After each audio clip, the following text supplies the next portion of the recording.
जैसे कि आप जानते हैं कि आम आदमी पार्टी अगर देखा जाए तो इस सेंचुरी का सबसे बड़ा पॉलिटिकली सक्सेसफुल एक्सपेरिमेंट है इंडिया में। अगर देखा जाए तो एक पार्टी जो बस 2012 में स्थापित हुई, वो पार्टी 2 राज्यों में सरकार बना चुकी है, अन्य 2 राज्यों में एमएलएज बना चुकी है, अलग अलग राज्यों में ग्राम पंचायत, लोकल इलेक्शंस में हस्तक्षेप कर चुकी है और इस देश की तीसरी सबसे बड़ी रिकॉग्नाइज्ड पार्टी का दर्जा मिल गया है हमें।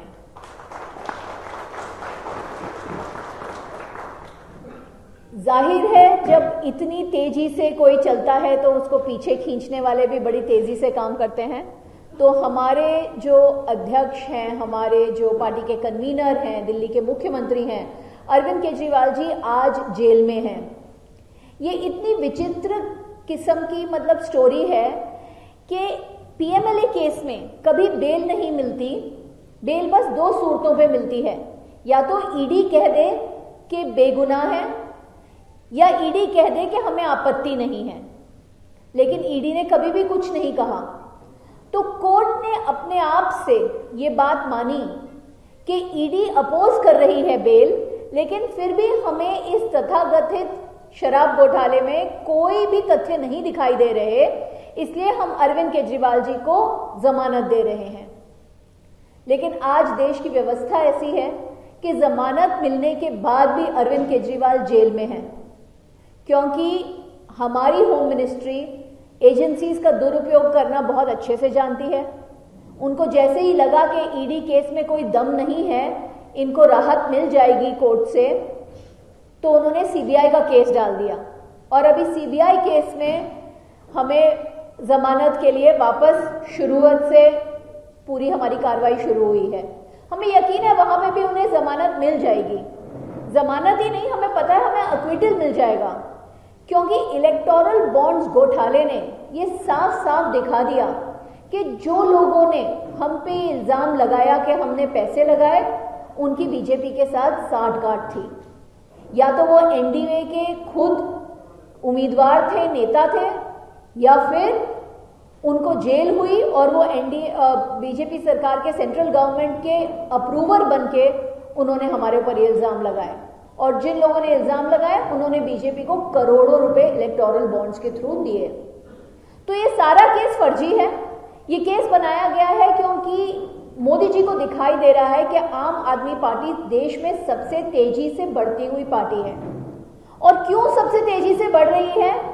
क्योंकि ये एक वेलफेयर ओरिएंटेड पार्टी है। आम आदमी पार्टी केवल एक ही पार्टी है जिसका बस एक एजेंडा है, सामाजिक कल्याण, लोगों को घर तक सुविधाएं पहुंचाना, लोगों को सेहत देना, लोगों को शिक्षा देना, लोगों को पानी देना, लोगों के बुरे वक्त में काम आना। ये काम बस आम आदमी पार्टी कर रही है, जिसकी वजह से दिल्ली में 1 बार नहीं, 2 बार नहीं, 3 बार हम ओवरवेलमिंग मेजॉरिटी के साथ जीते हैं, और जिसकी वजह से हमने पंजाब में स्वीप किया है। बीजेपी से हमने बहुत बड़ी दुश्मनी मोल ले ली, उनको बार बार हरा के। हमारे चीफ मिनिस्टर आज जेल में हैं, लेकिन फिर भी हमारा हौसला नहीं टूटा है। यहां पे महाराष्ट्र में आम आदमी पार्टी को हमेशा बहुत प्रतिसाद मिला है। हमने एक्चुअली चुनाव तो बस 1 बार लड़ा 2014 में, और जब 2014 में चुनाव लड़ा था, यहां मुंबई में ही हमें 2,70,000 वोट मिले थे। इसके बाद हमने चुनाव नहीं लड़ा, बीएमसी की तैयारी की। लेकिन बीजेपी में डर देखिए इतना ज्यादा है कि उन्होंने लोकल बॉडी इलेक्शन पूरे स्टेट में रोक रखे हैं। लोकसभा इलेक्शन में सिंगल डिजिट में बीजेपी आ गई और उन्हें साफ दिखाई दे रहा है कि आने वाले हर चुनाव वो हारने वाली है। इसलिए वो डरी हुई बीजेपी ने लोकल इलेक्शंस करवाए नहीं। आम आदमी पार्टी मुंबई की पूरी तैयारी थी बीएमसी इलेक्शन में सारी सीटें लड़ने की, अभी भी है, और जब चुनाव होंगे तब हम जमीन पे उतरेंगे। लेकिन इस लोकसभा चुनाव में भी हम जमीन पे उतरे। हमने इंडिया आघाड़ी को सपोर्ट किया, और अगर आपने देखा होगा 17 मई को बीकेसी में जब इंडिया आघाड़ी की ज्वाइंट रैली हुई, जिसमें हमारे माननीय शरद पवार जी थे, मल्लिकार्जुन खड़गे जी आए थे, उद्धव साहब ठाकरे थे, वहां अरविंद केजरीवाल आए थे, और वहां पे अगर भीड़ में एक सैलाब था तो इस आम आदमी टोपी का सैलाब था। पहली बार मुंबई में ऐसी कोई सभा हुई होगी जिसमें सारी जनता ही अरविंद केजरीवाल के लिए आई थी। ये आपने देखा वहां पे कि हजारों की तादाद में लोग अरविंद केजरीवाल को सपोर्ट करने आए थे, और हर विधानसभा में, हर लोकसभा में हमारे कार्यकर्ता जमीन पे उतरे और हमने एमवीए कैंडिडेट्स के लिए जोरदार काम किया, जिसको उद्धव साहब ठाकरे ने भी कबूल किया, शरद पवार साहब ने भी इंटरव्यू में कबूल किया कि आम आदमी पार्टी ने मुंबई में नहीं, महाराष्ट्र में बहुत मेहनत से, बहुत शिद्दत से इंडिया अलायंस के लिए काम किया। यहाँ पे मुंबई में हमने वर्षाताई गायकवाड़, अरविंद सावंत साहब, अनिल देसाई जी, संजय दीना पाटिल, इन सब के कैंपेन में काम किया। भूषण पाटिल साहब के लिए भी हमने जोरदार काम किया, और हमने नॉर्थ वेस्ट में भी काम किया। वो तो इलेक्शन चुरा लिया गया, एक जीते हुए इलेक्शन को बीजेपी ने हमसे चुरा लिया, इंडिया अलायंस से चुरा लिया। परिस्थिति आज ऐसी है कि मुंबई में जनता आम आदमी पार्टी को बहुत पसंद करती है, क्योंकि उनको यकीन है कि अगर आम आदमी पार्टी का नेता चुन के आएगा तो वो जनता के लिए काम करेगा। इस यकीन, इस भरोसे पे आम आदमी पार्टी मुंबई में और महाराष्ट्र में विधानसभा चुनाव अकेले लड़ने की तैयारी में है। हम पूरे राज्य में चुनाव लड़ रहे हैं। मैं मुंबई की 36 सीटों की तैयारी कर चुकी हूं। हम लड़ने के लिए पूरी तरह से तैयार हैं।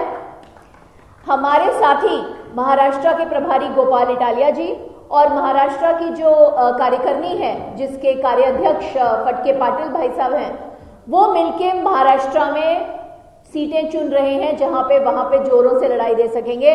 पूना में, नागपुर में, नासिक में, ऐसी बहुत सारी जगह हैं जहां पे आम आदमी पार्टी बहुत ताकत से जमीन पे काम करती आ रही है, और अभी विधानसभा चुनाव में हम वहां पे लड़ने वाले हैं।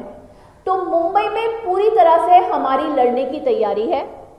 आई एम श्योर आपके पास सवाल होगा कि अलायंस है, अलायंस में हो, अलायंस में नहीं है। जब जब देश को जरूरत पड़ेगी कि बीजेपी को हराना है, तो इंडिया अलायंस के साथ आम आदमी पार्टी बिल्कुल हर तरीके से खड़ी रहेगी। लेकिन आम आदमी पार्टी लोगों को जो एक कल्याणकारी सरकार का नमूना प्रस्तुत करना चाहती है, वो करने से भी नहीं चूकेगी। हमारी पार्टी देश की रिकॉग्नाइज्ड पार्टी है, नेशनली रिकॉग्नाइज्ड पार्टी है। महाराष्ट्र ने हमेशा नई पार्टियों को मौका दिया है, चांस दिया है, और मुझे पूरा यकीन है कि महाराष्ट्र हमारी पॉलिटिक्स के लिए, हमारे नेताओं के लिए तैयार है। इसलिए हम पूरी तरह से चुनाव लड़ने के लिए तैयार हैं, क्योंकि आज महाराष्ट्र में बहुत क्रोध है। हे जे आम्ही म्हणतात ना 50 खोकेची सरकार, त्यांची करप्शन तर नक्की इतक्या लेवलवर गेली आहे की स्वतः शिंदे साहेब सरकारचे बजेट अनाउन्स करतात फक्त प्रमोशनसाठी। 250 कोटी द्या प्रमोशनसाठी, ऍडव्हर्टाइजमेंटसाठी। तर हे लाईटे लावण्याचं जे त्यांनी काम केलं आहे, मुंबईला डान्स बार सारखं त्यांनी सजवून टाकलं आहे, त्याच्यावर आणि त्यांची ऍडव्हर्टाइजमेंटवर महाराष्ट्र वोट करणार नाही। महाराष्ट्रावर एक मोठं धोका झाला आहे। देवेंद्र फडणवीस, एकनाथ शिंदे, अजित पवार यांनी महाराष्ट्राला धोका दिला आहे। त्या धोकाच्या विरोधात महाराष्ट्राची जनता ऍब्सोल्यूट तयार आहे, आणि आम्हाला असं वाटतं की त्या आक्रोशमध्ये आम आदमी पार्टीची कल्याणकारी सरकारसाठी, कल्याणकारी नीतींसाठी एक मोठी स्पेस रेडी झाली आहे, आणि आम्ही त्याच्यासाठी लढण्यासाठी आम्ही पूर्ण तयारी आम्ही केली आहे। महाराष्ट्रात आणि मुंबईत आम्ही सगळ्या सीटवर इलेक्शन लढणार आहोत। तुमचे काय प्रश्न आहे तर we can answer them.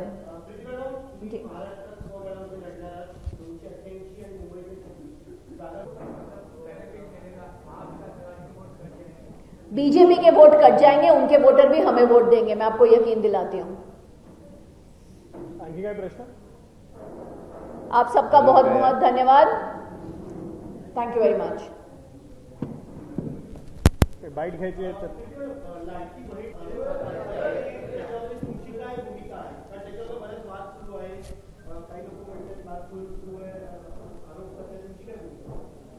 Maharashtra में आज तक हम आंगनबाड़ियों में और शालाओं में खाना नहीं पहुंचा पाए।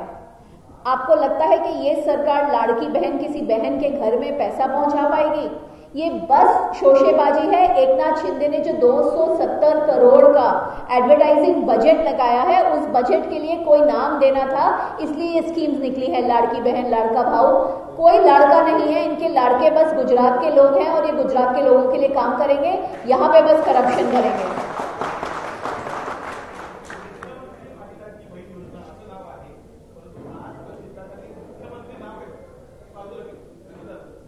त्यांच्या एकमेकांवर जे प्रॉब्लेम्स आहे ते त्यांनाच तुम्ही विचारा, पण हे clearly it is a non marriage.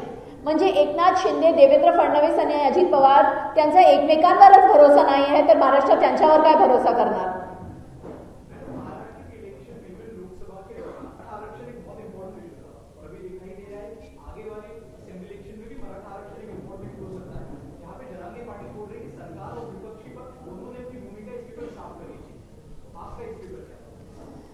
हमारे राज्य में एक ये बहुत जरूरी बात है कि ये हम समझें कि जो गरीब किसान मेहनत करता है और उसको एमएसपी नहीं मिलता और वो खुदकुशी करता है, वो ज्यादा से ज्यादा उसमें मराठा है.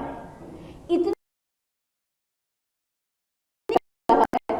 जैसे ओबीसी समाज जूझ रहा है, जैसे एससी एसटी जूझ रहा है, वैसे मराठा समाज भी जूझ रहा है. महाराष्ट्र में कास्ट सेंसस होना बहुत जरूरी है, जिसमें उसमें एनालाइज किया जाए कि सोशो इकोनॉमिक फैक्टर्स के साथ ये सेंसस किया जाए. लेकिन हर पार्टी आती है, कास्ट बेस्ड सेंसस को एकदम गुमराह कर देती है, कोई भी झूठा डेटा सामने कर देती है और आरक्षण देती नहीं है.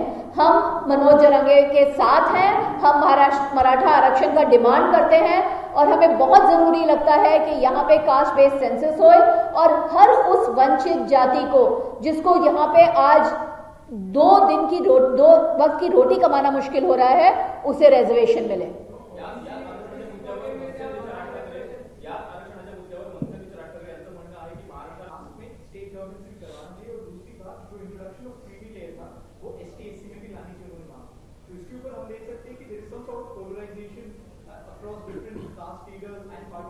No. That is a walk towards caste-wise census. देखिए, हम हमेशा बोलते हैं कि कास्ट वाइज सेंसस होना ही चाहिए और उसके सोशियो इकोनॉमिक फैक्टर्स देख के होना चाहिए. तो आपको समझेगा कि कितने पीड़ा में है यहाँ पे मराठा समाज. ओबीसी समाज को आज भी कितनी दिक्कतें फेस करनी पड़ रही हैं और एससी एसटी समाज आज भी कितना वंचित है. तो अगर सोशियो इकोनॉमिक फैक्टर्स देख के कास्ट बेस्ड सेंसस करेंगे तो उससे उभर के यही आएगा कि रिजर्वेशन को रखना ही नहीं, बढ़ाने की जरूरत है. जब तक सब लोग एक लेवल प्लेइंग फील्ड पे तक नहीं आते, तब तक रिजर्वेशन रखना जरूरी है. यही हमारी कॉन्स्टिट्यूशन, हमारे संविधान ने कहा है कि जब तक हम सबको एक स्तर तक नहीं लेके आते, जब तक सब तक वो सुविधाएं नहीं पहुंचती जो हमारे पास पहुंचती हैं इस शहर में बैठे हुए, वैसे ही अगर एक मराठवाड़ा की गरीब दलित या मराठा लड़की को वो ही सुविधाएं नहीं मिलती, तब तक आरक्षण बहुत जरूरी है. धन्यवाद.